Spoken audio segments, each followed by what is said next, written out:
world's worst industrial tragedy unfolded when the Chernobyl reactor exploded, dooming a whole region of Ukraine. The consequences of this catastrophe are felt even today. To talk more about this, we're joined in the studio by Oleg Nasvit. He's the first deputy head of the State Agency of Ukraine on Exclusion Zone Management. Thank you for joining us. So this week marks the commemoration of the biggest industrial tragedy in history. Can you tell us more about what is scheduled to commemorate? First of all, I would like to say that when you say the biggest industry accident in the history, maybe this is not true. And which? Because this is the biggest accident in the history of the peaceful use of atomic energy. This is indeed. But when we say about other industries, for example, about chemical industries, we might remember the Bhopal and the immediate death of several thousands of people around Bhopal. So what are the events scheduled to commemorate this year? Some events are planned in the exclusion zone, and for the moment it is planned the visit of President of Ukraine to the exclusion zone and meeting at the Chornobyl NPP. And also in Sluchich will be the international conference on decommissioning and remediation issues. Can you tell us more about this meeting? This is a very interesting conference, and issues of decommissioning and conversion of shelter object into ecologically safe object will be discussed, and some issues of the present state of the shelter object and some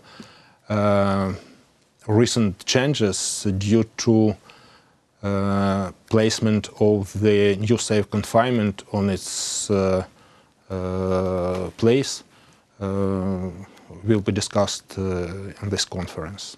Now you raised the structure and the what we call the sarcophagus, and was installed on the top of the destroyed reactor last year. So what's left to do now in the sarcophagus? What's left in the project? Okay, let us say first of all that when we say sarcophagus, we name sarcophagus. This is the shelter one. What has been built over the sarcophagus is the new safe confinement. This is not a sarcophagus. This is a very sophisticated technological construction with many very sophisticated features. And can you expand on these features? The new safe confinement consists of outer and inner shells. Between them, there should be a special atmosphere, a special temperature and humidity regime, and also special pressure to prevent radionuclides to escape from the sarcophagus into the outer space. And also special cranes which should provide the possibility to dismantle the unstable construction of the shelter objects and further to do what will be planned with the fuel-containing masses inside the shelter object. Now, on this structure, which are the biggest foreign partners and investors working with Ukraine currently? Many countries, and the European Bank of Reconstruction and Development is the manager of this fund. And the main contractor is Consortium Novarka, which consists of two very famous French construction companies, and they provide all the management of this construction and the part of work of this construction and part of work is being done by Ukrainian subcontractors of this main contractor. Japan had to live through the Fukushima catastrophe too. Do you cooperate? Do you have cooperation with Japan? And will there any question about this cooperation at the Ukraine-Japan Symposium in Fukushima in May? Surely. Japan experts, in principle, well knew the developments after Chernobyl catastrophe, and immediate after the Fukushima Daiichi accident, Japanese experts contacted Ukrainian experts requesting some advices in their situation. Some Ukrainians were invited to Japan to join their research community and to share their experience of Chernobyl investigations, Chernobyl works. And further on, Japan equipped very well Institute of Environmental Radioactivity. They established and equipped very well this new institute, and Ukrainian experts were invited to work in this institute. And for the moment, they are very good scientists in this field of science, and they also can provide their contribution to resolving of the some issues in Chernobyl exclusion zone and on Chernobyl territories. And we have technical cooperation project. This is technical cooperation, technical assistance from the Japanese government.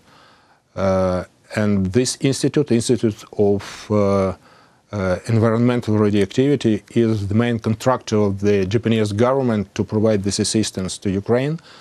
And they make very interesting researches in the exclusion zone. And within this project, they will supply the modern equipment to several Ukrainian organizations, which will be used in resolving Chernobyl issues. Now, what about the future of the site? There has been talk about solar plants, about reusing the site in other ways.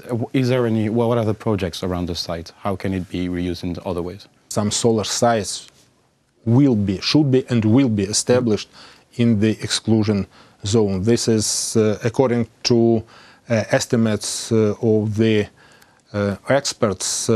This place is good for producing solar energy. And another implication of the peculiarities of this site will be developed as the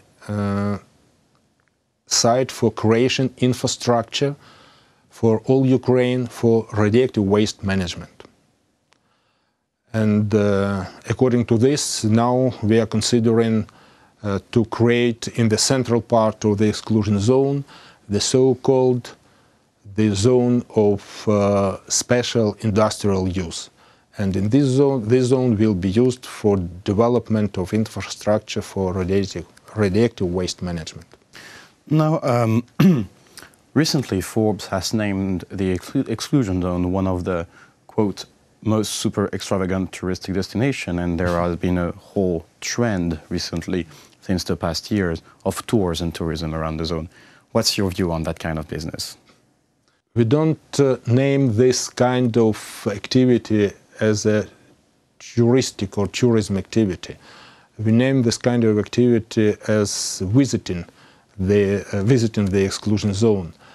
And in principle, this is really the situation when during last years the number of visitors is constantly growing.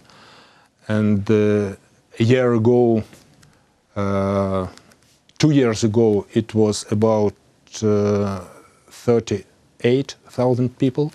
Last year, it was about 50,000 people. And more than 30,000 people of them are foreigners. So do you think it's a good thing? Do you think, I mean, visiting a tragedy site like that? You see, it depends upon what kind of information is provided to these people. And what we are trying to do now, to prepare the proper guides, to provide them the proper information, and this becomes our way to communicate with the whole world on the issue of Chernobyl accident and its consequences, and to show real situation in the exclusion zone and real situation concerning the technical constructions and the technical objects, and also real situation concerning the wildlife. Yeah, because it's a big reserve now, because human is not there. It's huge, and some species are actually really... And in principle, in the exclusion zone, due to absence of people, we can see now the flowering of the wildlife.